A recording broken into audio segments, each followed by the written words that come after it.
Vamos lá, né? Eu vou abusando de você de novo. Pode mudar. A doutora Sofia já falou que deveria apresentar sentado para não estar na frente, mas eu não consigo. Eu vou aqui andando pelo palco. Liberdade de expressão. De expressão. Eu só falei que eu pedi gentilmente a Valéria deixou que eu podia estar sentada. Eu vou pedir gente. Perfeito. Deixa eu controlar meu tempo aqui. Ótimo. Bom, então, pessoal, mais uma vez, agradecendo a vinda aqui. Agora, para a gente falar de uma coisa um pouco mais técnica, né? Falar um pouco sobre genética, né? E qual é a importância, como essa questão da genética e do câncer de mama se relacionam, né? E como isso é importante para os pacientes que vivem o diagnóstico de câncer de mama e, eventualmente, também para os pacientes e seus familiares, né? Pode passar o seguinte, meus conflitos, enfim, aqui, bom, a gente, novamente, peço desculpas, mas oncologista precisa trazer figura, gráfico, né, Suzana, não tem jeito, senão a gente foge, não consegue se sentir bem. Mas eu vou explicando e exaurindo essas figuras com vocês, e quando a gente fala de câncer de mama hereditário, né, um câncer que é herdado por alguma informação que a gente traz dos nossos pais, da nosso pai, da nossa mãe, a gente está falando de uma fatia da pizza aqui muito pequena, né? Estava conversando agora com a Margarete, né? Estávamos conversando agora sobre a questão de prevenção e tudo mais.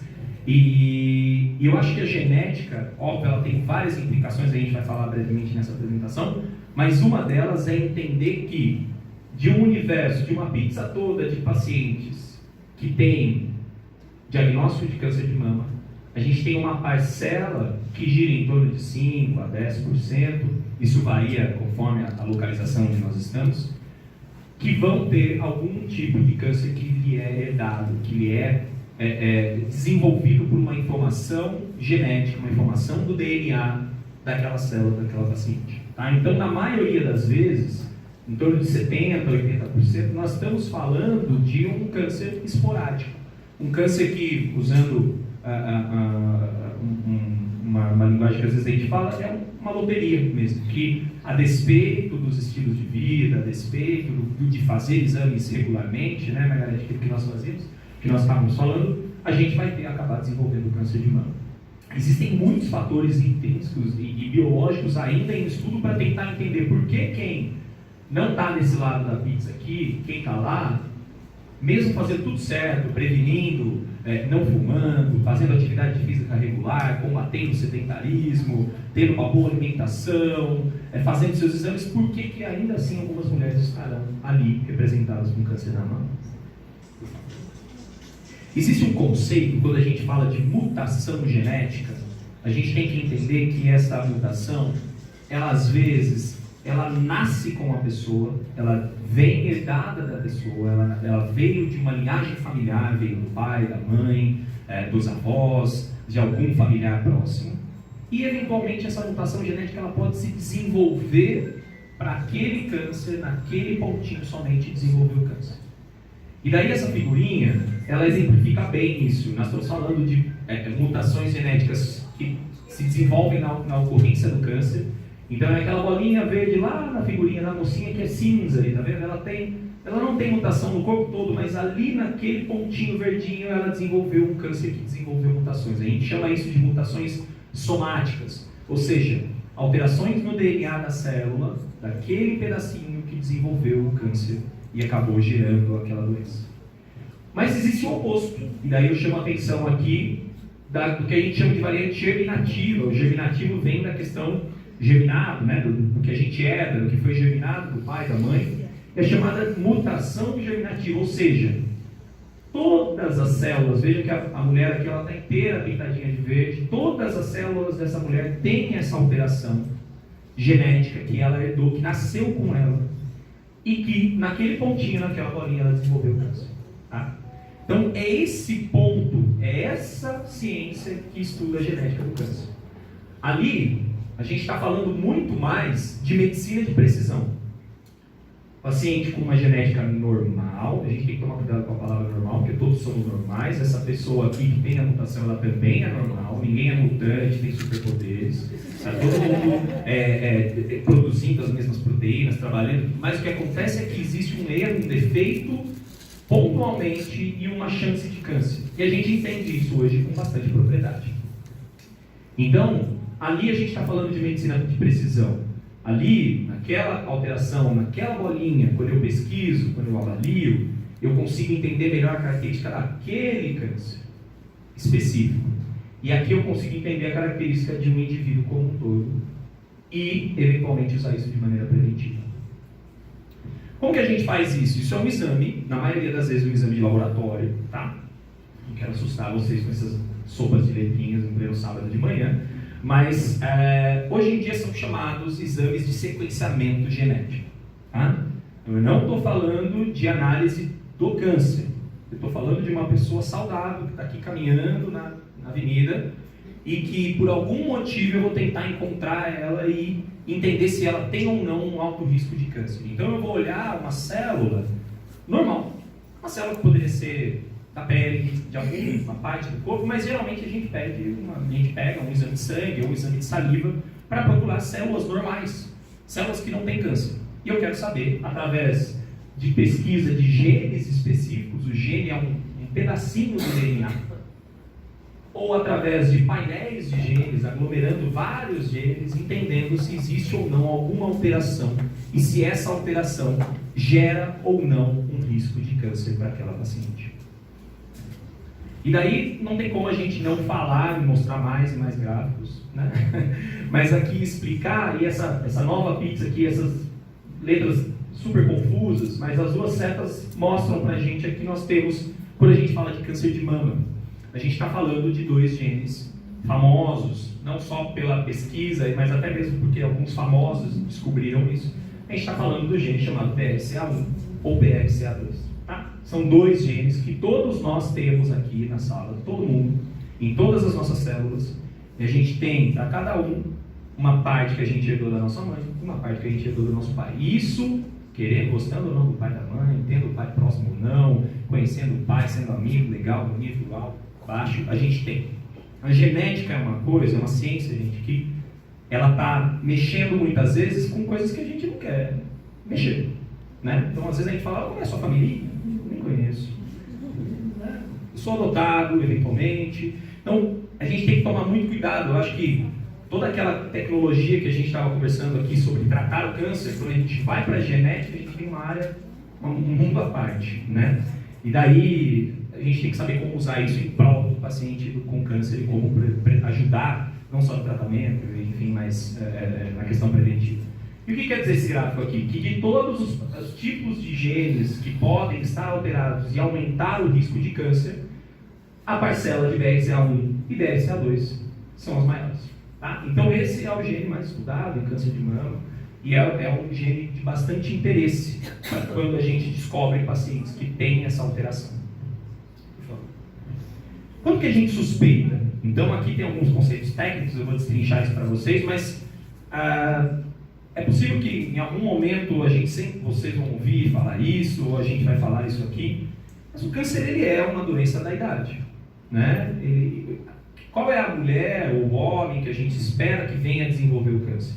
Aquela pessoa que passe o tempo de vida e que venha desenvolver o câncer na idade acima dos 60 anos, eventualmente, às vezes até mais. Isso não é uma regra, isso não é uma sentença para todo mundo, mas o envelhecimento do nosso corpo predispõe isso, e a exposição a fatores, cigarro, álcool, sedentarismo, faz com que a gente acabe chegando a um conceito de desenvolvimento do câncer. Então, se eu tenho uma mulher ou um homem que desenvolve o câncer muito precocemente, abaixo dos 45, ou vamos ser mais radical ainda, abaixo dos 35 anos, 30, eventualmente 20 e poucos anos, essa mulher está fora da faixa etária de ter câncer de mama. Então aí, na cabeça da gente que fica se reunindo, discutindo esses gráficos malucos, automaticamente vem na nossa cabeça assim, como é o histórico genético dessa família? Como é o histórico da família? Então, quando eu tenho um início precoce de câncer de mama, abaixo dos 45 anos, mas ainda mais, abaixo dos 40, 30 e poucos anos, a gente tem que pensar em alterações genéticas, mesmo que a gente não conheça ninguém da família dessa paciente. Quando nós temos um câncer de mama que não está na mulher, está no homem, e acho que aqui vale dizer isso, nós temos um percentual de homens que vão ter câncer da mama. Esse percentual gira em torno de 1%, 2% de todos os homens que vão acabar tendo câncer. Na Unicamp nós temos uma casuística grande até de câncer de mama em homens, né? E isso está sendo motivo de pesquisa para que a gente entenda por que o homem vem a ter câncer de mama. Então, aquela mulher que vem ao médico e conta, olha, meu pai teve câncer de mama, meu irmão, meu sobrinho, meu tio teve câncer de mama, essa é uma informação relevante. Uma outra coisa que às vezes a gente nunca fala, mas antecedentes familiares, como por exemplo, algumas famílias de judeus têm algum histórico relacionado a câncer. Então, uma coisa que às vezes a gente tem que perguntar, e às vezes a gente pergunta pouco na família, na consulta médica. Qual o seu histórico? De onde você veio? Qual a religião? Né? Isso às vezes fica superficial em meio a tanta tecnologia que a gente tem aqui. Tipos de câncer, o câncer triplo negativo, como a doutora Suzana trouxe para a gente, cânceres raros, como os cânceres chamados sarcomas, tumores de pele, tumores dos ossos, tumores do cérebro, tumores de glândulas exóticas do nosso corpo, que são raros. Então essa é uma informação importante. O câncer de mama é o mais comum, todo mundo fala dele, a gente está falando o outubro rosa e espera que esse outubro ecoe até o outubro do ano que vem.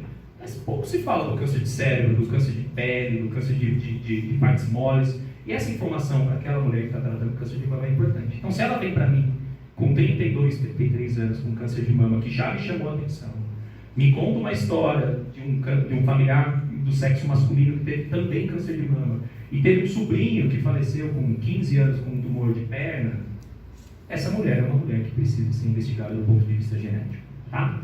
E aí não vou me alongar muito, mas um ponto importante, daí puxando um pouco a questão de tecnologias que a doutora Suzana traz, a gente tem a genética hoje ajudando a nos guiar em termos terapêuticos. Então, existem remédios diferentes para pacientes com alterações genéticas. Então aí a questão da tecnologia fica ainda mais robusta e mais importante. Isso está sendo estudado não só no câncer da mama, no câncer da próstata, que está aqui, ó, ficou um pouquinho menorzinho, ficou um pouquinho menorzinho, mas no câncer de ovário. Então isso está sendo estudado em vários cânceres. O câncer da mama, por ser o mais comum, por ser o mais pesquisado, isso é o protótipo de estudos nesse contexto. Tá? Existem outras faixas etárias em que a gente tem, por exemplo, mulheres acima dos 50 anos, mas que tem uma história familiar importante. Daí é importante, eu brinco, que a consulta da genética não é do paciente, é da família. Eu quero saber do que o pai morreu, do que a mãe morreu, do que o tio-avô morreu. É importante para mim isso, porque se eventualmente eu fizer um link entre essas gerações, eu vou conseguir, mesmo que ela não seja uma moça jovem, que não tenha um homem na família com câncer de mama, um sobrinho que faleceu com uma doença rara, mas eu vou conseguir eventualmente encontrar mutações em pacientes até de maior idade. Tá? E aqui, novamente a gente usa os nossos gráficos, né, mas vamos decifrar isso, mas o que eu quero, ali aquele 50% está circulado em rosa, o que eu quero mostrar para vocês?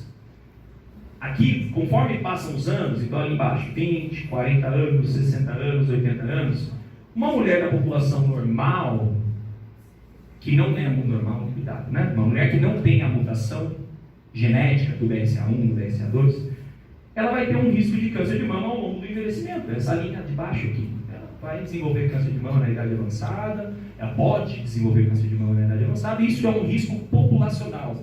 Nós, como seres humanos, temos o risco de ter câncer, mesmo fazendo tudo certo, e isso eventualmente pode acontecer. Esse risco aumenta conforme a idade. Mas olha aqui, ó, a paciente com câncer, com histórico de mutação de BRCA1 e BRCA2. A gente tem um risco muito aumentado de desenvolver câncer, que ao longo da vida pode passar de 50%, chegar até próximo a 60%. Então, o que eu quero mostrar com isso? Que a chance de câncer de mama no paciente que tem mutação genética ela é maior. E daí, mesmo que essa mulher não tenha tido câncer, se eu sei que ela tem uma alteração genética, eu posso prevenir, né, Margareth? Aquilo que a gente estava falando. Eu posso adotar posturas preventivas.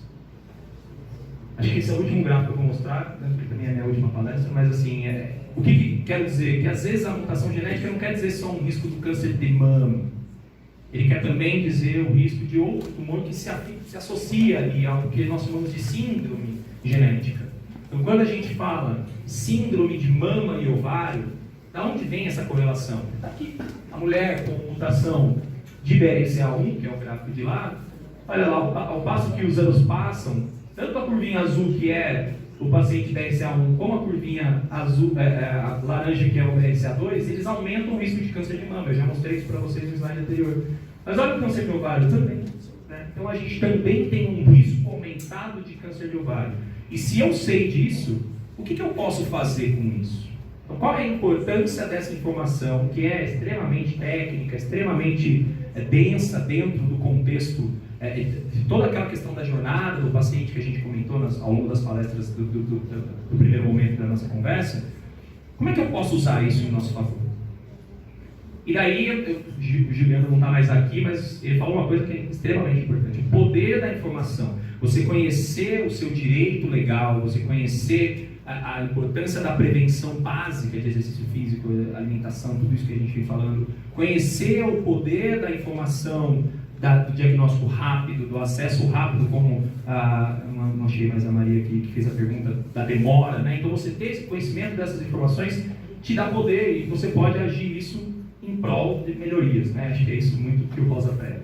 E essa revista foi uma revista muito famosa da época, acho que não me 2013, foi quando uma atriz famosa, internacionalmente conhecida, fez, sem ter câncer, fez diagnóstico de uma mutação genética. E daí ela se portou frente a isso. Ela foi eventualmente criticada: eu vou tirar os 2 seios, vou tirar o ovário e tudo mais.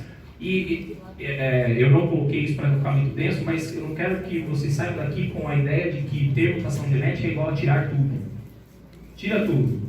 Porque quando a gente fala tira mama, tira ovário, parece muito simples. Eu não uso mais ovário, a mama fica bonita porque daí eu coloco prótese. Não. E quando a gente tem risco de câncer de estômago, eu tiro o câncer de estômago, eu tiro o estômago.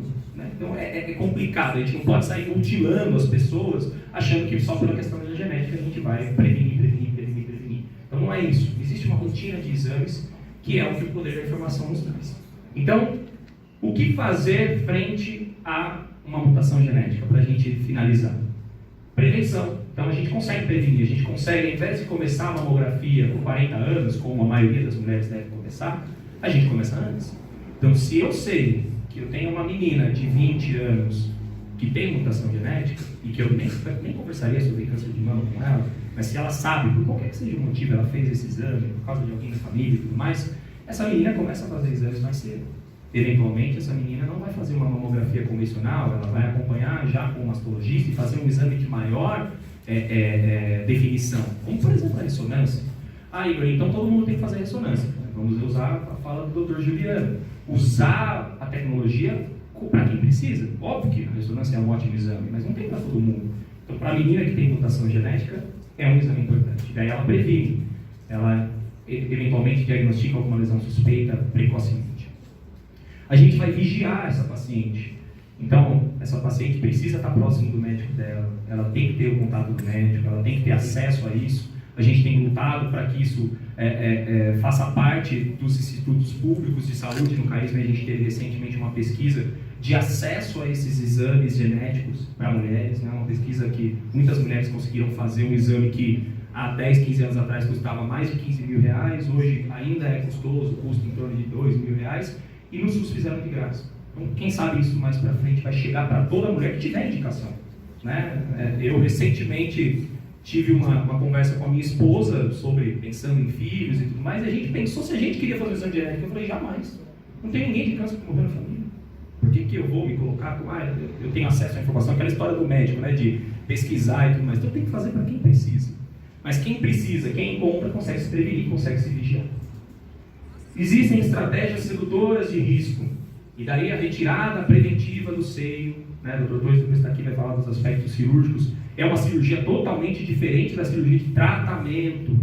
Né? Não estou tratando o câncer, eu estou prevenindo. Eu estou pegando uma mulher que está caminhando na avenida, que eu sei que ela tem mutação, e eu estou oferecendo a ela, não é obrigatório, eu ofereço a ela uma possibilidade de retirar o seio preventivamente, porque eu sei, diante do conhecimento genético, que ela pode ter uma chance de câncer de mama muito maior do que as outras mulheres da população que não têm. Existe um risco de transmissão familiar. Muitos aqui provavelmente são pais, mães, e daí a primeira hora que a gente descobre alguma coisa na gente fala, e meu filho, pode ter? Será que vai ter? Ou será que ele pode ter? Então a gente tem que ter cuidado. Eu sei que a gente tem uma questão de tutor do filho enquanto ele ainda é pequeno, mas muitas vezes a gente não pode entrar na questão genética do filho de maneira invasiva. Às vezes a gente precisa respeitar que a informação genética do seu filho é dele. E a maioria dos pacientes que têm mutação querem testar os filhos aos 2, 3 anos de idade, eu falo não. Essa informação ainda não é importante para ele, na maioria das vezes. Mas quando ele tiver 18, 20 anos, aí sim essa informação é importante. Daí ele tem que ouvir essa informação e definir se ele quer saber ou não, se ele tem ou não essa mutação. E por fim, a gente tem terapias diferentes para diferentes populações genéticas, como a doutora Suzana bem colocou. Tá? Pessoal, é um tema muito denso, é um tema, eu tenho um carinho especial pelo tema, gosto muito, a gente poderia falar aqui a manhã toda, mas acho que meu tempo se esgotou, então acho que eu finalizei. Eu queria agradecer mais uma vez, em nome, né, do nosso time de profissionais da Unicamp, do Grupo Sonho, do qual eu, Léo, Suzana trabalhamos, né, em parceria com os doutores, né, a doutora Sofia também, o Caísme aqui. Queria agradecer muito, estou muito honrado de estar aqui e fico à disposição para dúvidas, não sei se agora ou no momento correto, mas estou à disposição. Muito obrigado.